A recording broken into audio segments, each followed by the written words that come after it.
She apologized before she even sat down. "I'm so sorry about the wet umbrella," she said, her voice small, tight. I looked at her file. Her husband had left her, her mother was dying, and she had just lost her job. And she was apologizing to me for the rain. That was the moment I knew we were in trouble. Her name was Sarah, though that's not her real name, of course. Privacy matters in this work, maybe more than anything else. But Sarah felt real the moment she walked through my door on that October afternoon. Her coat buttoned to the throat despite the warmth of the waiting room. Her hands folded perfectly in her lap. Everything about her was contained, neat, apologetic. The rain had soaked through her wool coat, and I could smell it, that particular scent of wet fabric and autumn cold. She kept the coat on for the entire first session. Wouldn't take it off even when I offered to hang it up. "Oh no, I'm fine," she said, smiling that smile I would come to know so well.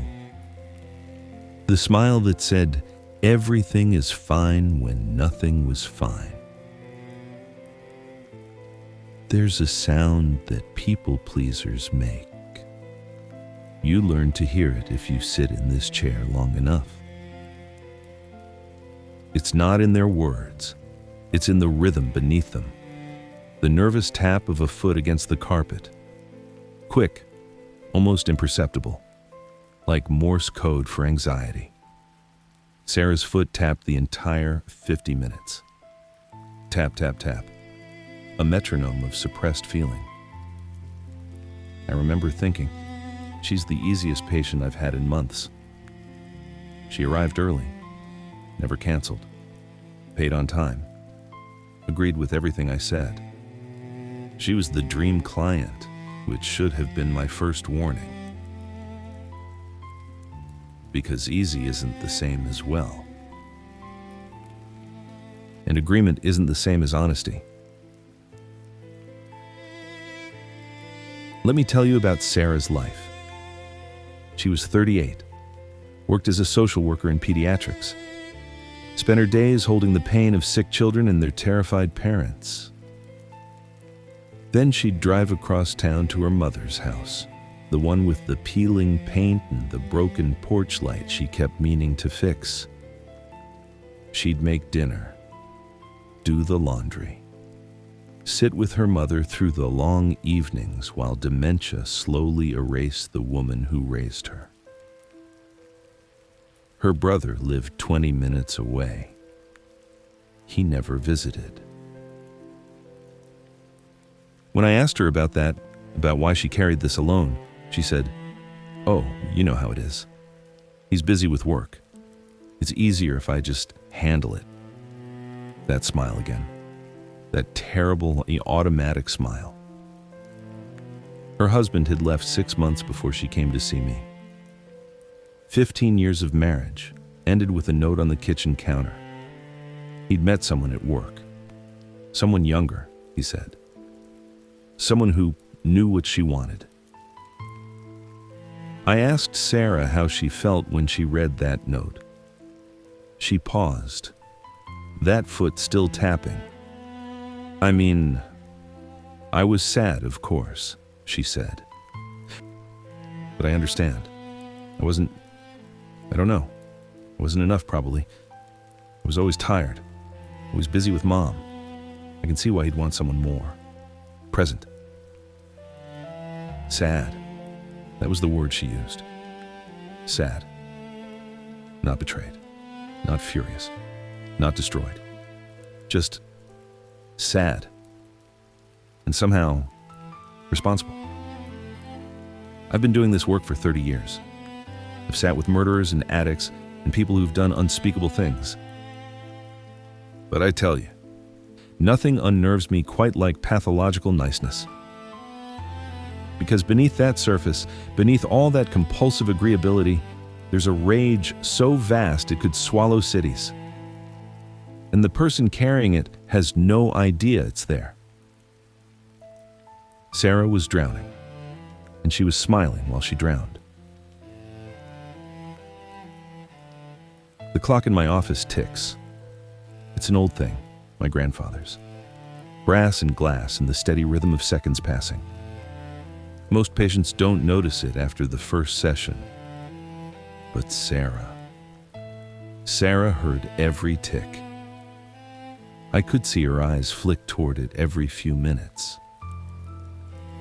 Like she was calculating exactly how much of my time she was taking. Making sure she didn't go over. Making sure she wasn't too much. In our third session, I asked her when she'd last felt angry. Really angry. Not irritated or frustrated, but full body, righteous fury. She laughed. Actually laughed. "Oh, I don't really get angry," she said. "I'm pretty even-keeled. My mom used to say I was her easy child." Easy. There was that word again. "Everyone gets angry, Sarah," I said gently. "It's a human emotion. Like sadness or joy. It just is." She shifted in her chair, adjusted that buttoned-up coat. "Well, maybe sometimes I get a little frustrated," she conceded. "But anger, that feels, I don't know, mean. Anger hurts people." And there it was. The core belief. The architecture of her entire life. Anger hurts people. Therefore, to be good, to be lovable, to be worthy of existence, she must never be angry. She must absorb every slight, every betrayal, every abandonment. Swallow it down and smile and say, "It's okay. I understand." But here's what I've learned in 3 decades of sitting across from suffering. The anger doesn't disappear just because you refuse to feel it. It doesn't evaporate into the ether. It goes somewhere. Always.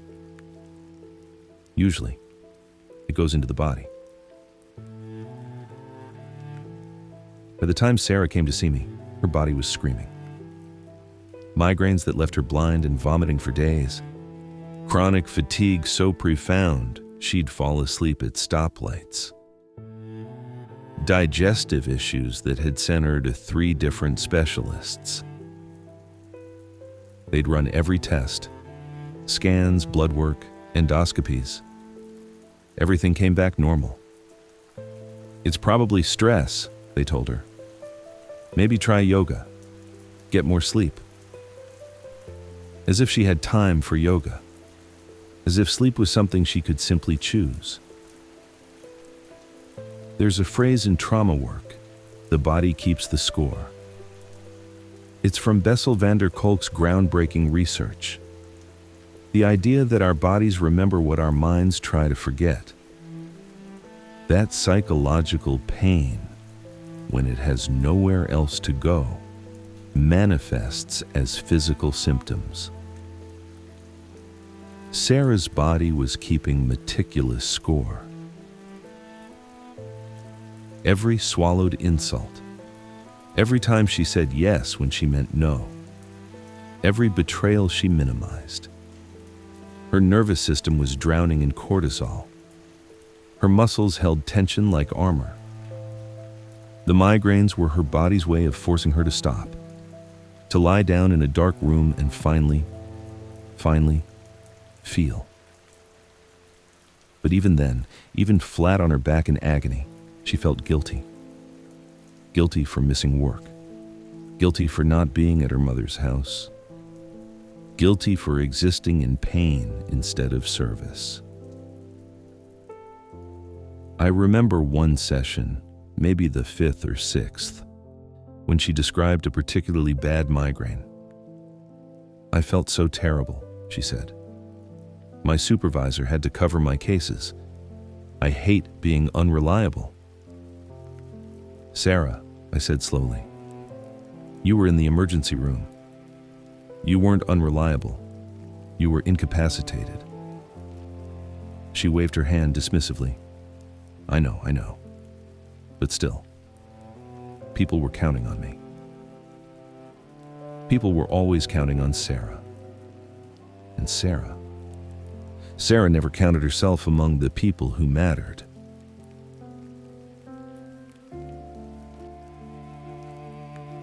Here's what society doesn't tell you about people-pleasing. We celebrate it, especially in women. We call them selfless, caring, nurturing. We give them medals for self-sacrifice. Mother of the Year, Employee of the Month, the person who always says yes, the one who never complains. And then we're shocked, genuinely shocked when they collapse. When the migraines become chronic, when the depression sets in, when they stand on the edge of a bridge and finally,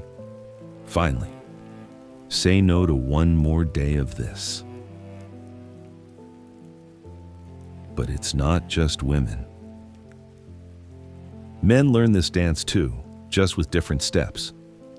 Be strong. Provide. Don't complain. Anger is acceptable, but only if it's directed outward. Never at the people who depend on you. Never in defense of your own boundaries. We are a culture that worships self-destruction, as long as you call it duty. As long as you smile while you burn. Sarah was an expert at burning. She'd been doing it her whole life.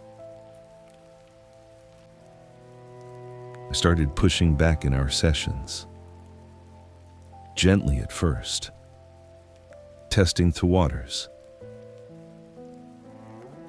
What would happen, I asked one rainy afternoon, if you told your brother he needed to help with your mother? She looked genuinely puzzled. What do you mean? I mean, what if you called him and said, I can't do this alone. I need you to take Mom on Tuesdays and Thursdays.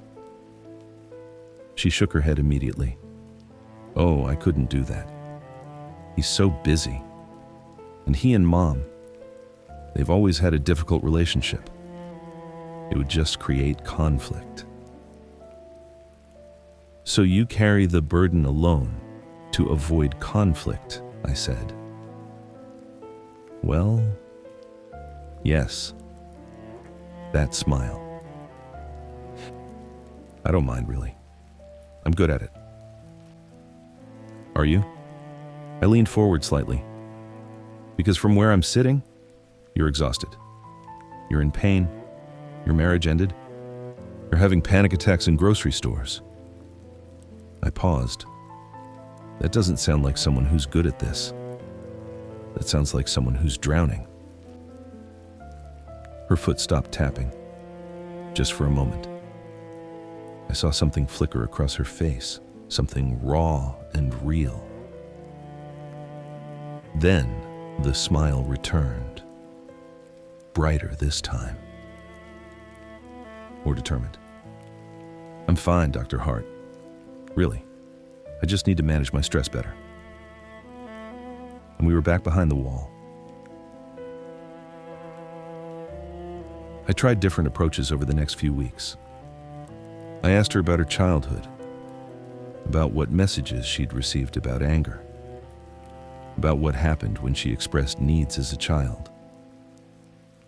She told me about a father who raged, who threw dishes and punched walls and filled their small house with violence. I learned to be very quiet, she said softly. If I was quiet and good, if I didn't cause problems, maybe he'd calm down. It rarely worked, but she kept trying, kept shrinking herself, kept becoming invisible. Her mother, bless her, had been gentle but fragile. Depressed most of Sarah's childhood. I didn't want to burden her, Sarah explained. She had enough to deal with. So Sarah learned to have no needs. Or rather, she learned to make her needs invisible, to become the easy child, the one who caused no trouble, who asked for nothing, who smiled through everything. It's a survival strategy, really. And in childhood, in an environment where expressing anger or need could bring violence or abandonment, it makes perfect sense. The child learns, I am safe only when I'm small. I am loved only when I'm easy. My worth is measured by how little space I take up. The tragedy is when that child grows up, when the survival strategy that saved them becomes the prison that destroys them. I asked Sarah to try something, an exercise. I want you to practice saying no this week, I told her. Just once, to something small. A request at work. A phone call you don't want to take. And I want you to notice what happens in your body when you do it. She looked terrified, like I'd asked her to jump from a plane without a parachute. What if people are upset with me? Then they're upset, I said. People are allowed to have feelings, and you're allowed to have boundaries. She came back the next week pale and shaking. She'd done it. A colleague had asked her to cover a shift, the third time that month. And Sarah had said, I can't. I'm sorry. How did it feel? I asked. Awful. Her voice was barely a whisper. I thought I was going to throw up. My hands were shaking. I kept waiting for her to yell at me or, I don't know, tell me I was selfish. And did she? Sarah shook her head slowly. No. She just said okay and asked someone else. She looked up at me with something like wonder in her eyes. It was that simple. That simple. And that revolutionary.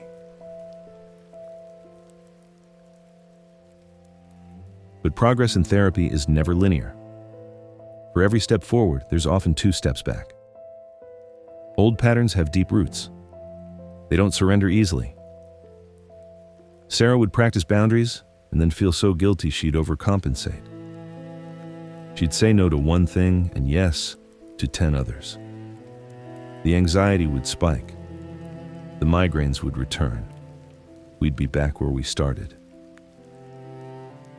And beneath it all, beneath the politeness and the smiles and the compulsive agreeability, I could feel the rage building. Like pressure behind a dam. 40 years of swallowed anger doesn't just disappear because you say no once. It accumulates. It compounds. It waits. I knew something would break. I just didn't know when. The call came on a Tuesday evening in November. I was home, just finishing dinner, when my emergency line rang. Sarah's voice was different. Flat. Empty. The kind of flat that makes the hair on your neck stand up. Can I come in tomorrow? She asked. I know it's not my regular day, but something happened. Of course, I said immediately. Are you safe right now? Do you need me to... I'm safe, she interrupted. I'm fine. I need to talk to someone. She came in the next morning at 8. No coat this time, even though it was freezing outside. Just a thin sweater. Her hair uncombed. No makeup.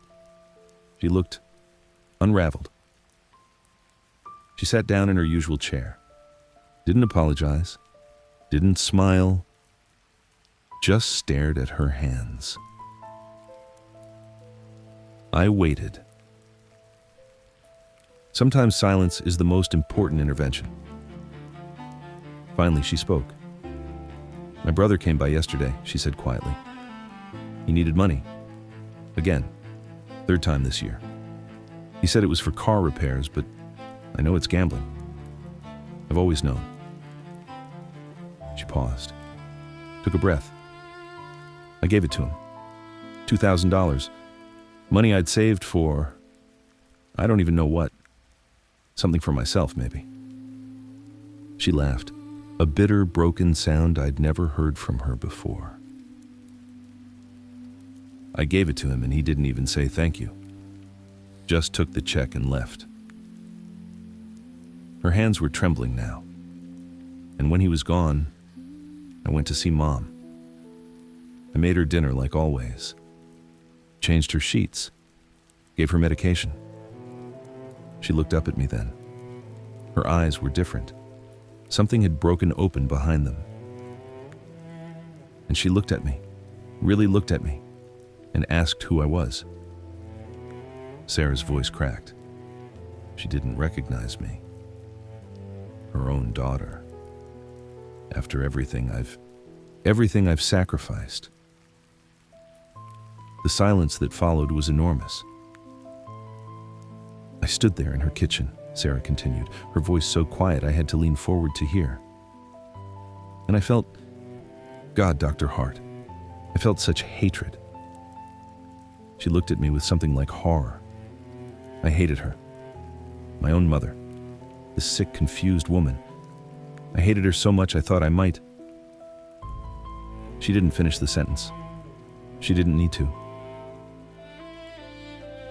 I left, she whispered. Just walked out. Didn't finish making her dinner. Didn't say goodbye. Just left her there. Tears were streaming down her face now, but she wasn't trying to hide them. Wasn't apologizing for them. She just let them fall. What kind of person hates their dying mother? She looked at me with raw anguish. What kind of person am I? I set down my notepad, leaned forward, held her gaze.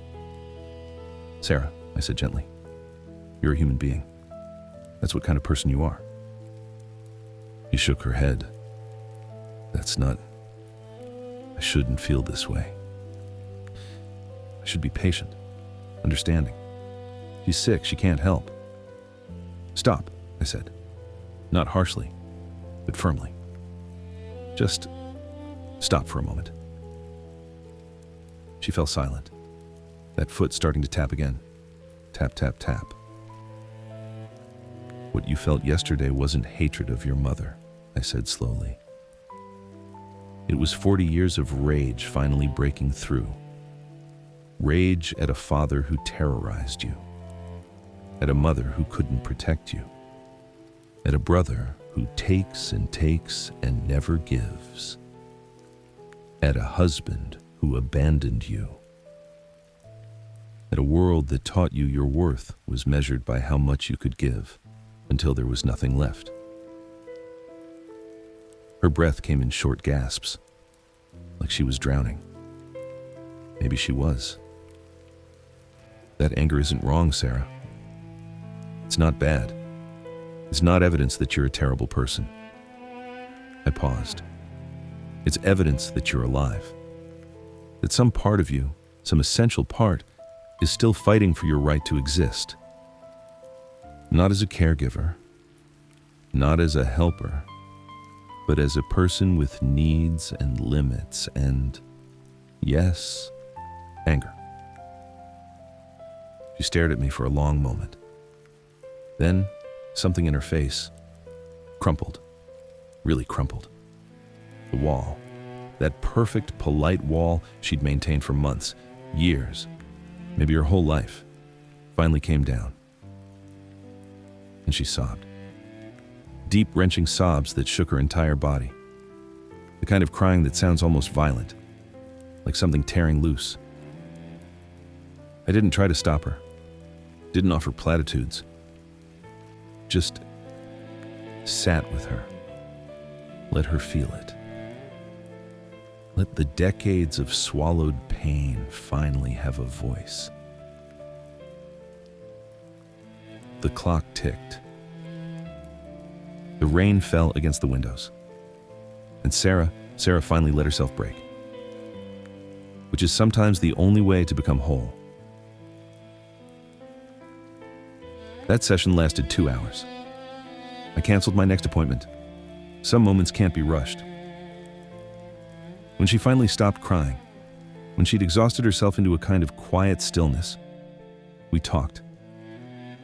Really talked.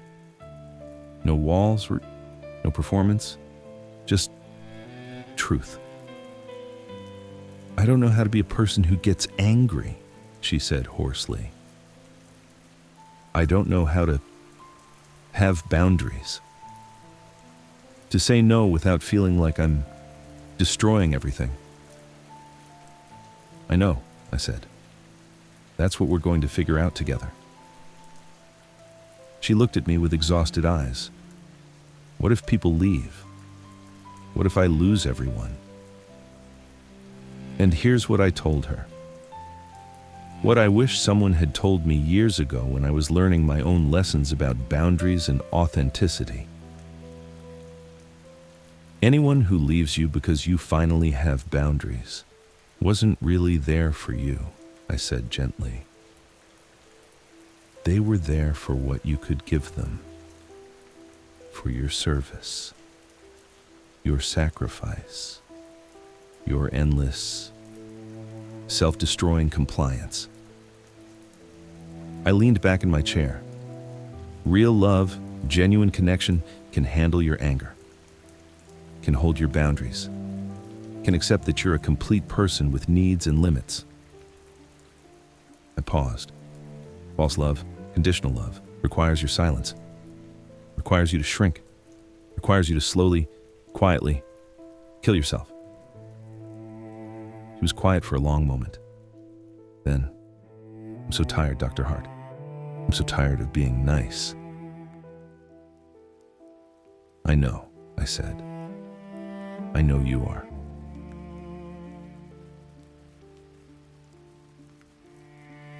The work that followed was slow, painful, not the kind of transformation you see in movies. There was no montage of sudden breakthroughs, no dramatic confrontation where she told everyone off and walked away triumphant. Instead, there were small moments, incremental changes. She started saying no to extra shifts at work. Her colleagues adjusted. The world didn't end. She called her brother and told him she wouldn't be giving him money anymore. He was furious. Called her selfish, cruel. It hurt. God, it hurt her. But she didn't back down. She hired a part-time caregiver for her mother, used the money she'd saved, reduced her visits to 3 times a week instead of 7. The guilt was crushing at first, but slowly, she started to breathe. The migraines didn't disappear, but they became less frequent, less severe. Her body, slowly, started to unclench. And the anger, the rage that had terrified her so much, became something she could hold. Not something that consumed her. Not something she weaponized against herself or others.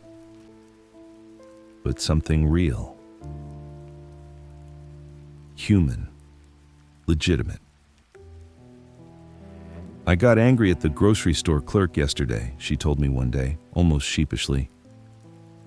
She was rude, kept me waiting while she finished a personal call.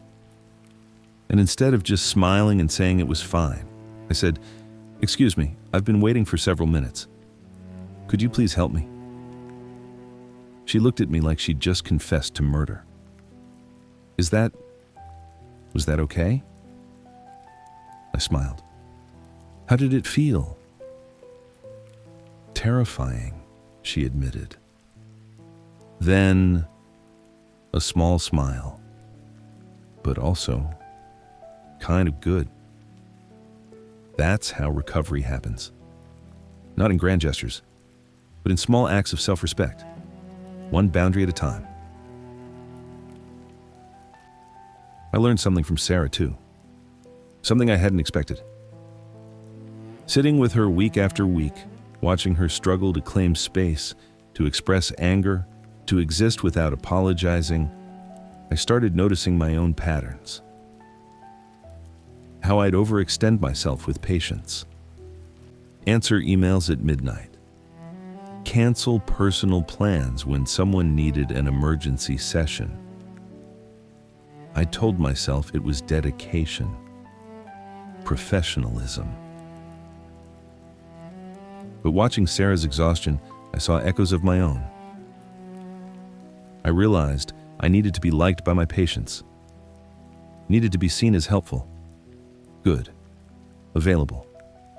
And that need, however well-intentioned, was its own kind of people-pleasing. Sarah's recovery demanded that I look at my own boundaries, that I practice what I was teaching her. It was uncomfortable, humbling, necessary. This work changes you. If you're doing it right, your patients become mirrors. Their struggles illuminate your own. And sometimes the healing goes both ways. Sarah still comes to see me. Not every week anymore, maybe once a month. She's different now. Not fixed, that's not the right word. People aren't machines to be fixed. But she's more real, more present, more herself. She stopped buttoning her coat to the throat, stopped apologizing for taking up space. Her foot still taps sometimes. Old habits die hard. But less frantically now. Less like Morse code for panic. Her mother died last spring. Sarah cried, but not the way I expected. Not with guilt or self-recrimination, but with genuine grief. For what was, for what never could be. For the loss of the mother she'd needed and the mother who'd actually existed. Complex grief. Adult grief. Real. Her brother didn't come to the funeral. She didn't chase him. Didn't try to fix it. Just let him go. He'll figure out his own path, she told me. It's not my job to carry him anymore. She's dating someone new. Slowly, carefully. He got irritated with me last week, she told me recently. Said I was being stubborn about something. She smiled, a real smile this time. And I didn't apologize. I just said, yeah, I guess I am. And we moved on. That's what healthy looks like. Not perfect, not conflict-free, but real, honest. Two people being fully themselves, imperfections and all. I think about Sarah when I meet new patients now, especially the ones who are so very easy, so agreeable, so apologetic. I know what that politeness costs. I know what's buried beneath those smiles. And I know, from hard experience, that the work ahead won't be easy. That we'll have to excavate decades of conditioning, dismantle beliefs about worth and love and deserving. That there will be tears and rage and moments when they hate me for pushing, for not letting them hide. But I also know it's possible to reclaim anger, to build boundaries, to stop apologizing for existing. I've seen it. With Sarah, with others, with myself. There's a quote I keep on my desk. I don't remember who said it first, but it goes something like this. No is a complete sentence. No explanation required. No justification. No apology. Just no. For people like Sarah, for people who've spent their lives shrinking to fit other people's needs, that simple word is revolutionary. It's terrifying. It's necessary. It's the first word of a new vocabulary, the language of self-respect. The rain has started again. I can hear it against the windows of my office. That same sound from the day Sarah first walked in. Apologizing for the wetness, for the space she took up, for existing. If I could go back to that moment, I wonder what I'd tell her. Maybe this. Your anger is not your enemy. Your boundaries are not cruel. Your needs are not burdens. You are allowed to take up space. You are allowed to be difficult. You are allowed to be fully, messily, imperfectly human. And the people who truly love you, they won't just tolerate that. They'll celebrate it. Because real love doesn't require your silence. It doesn't demand your self-destruction. Real love, the kind worth having, can handle all of you. Your joy and your rage. Your generosity and your limits. Your yes and, most importantly, your no tot.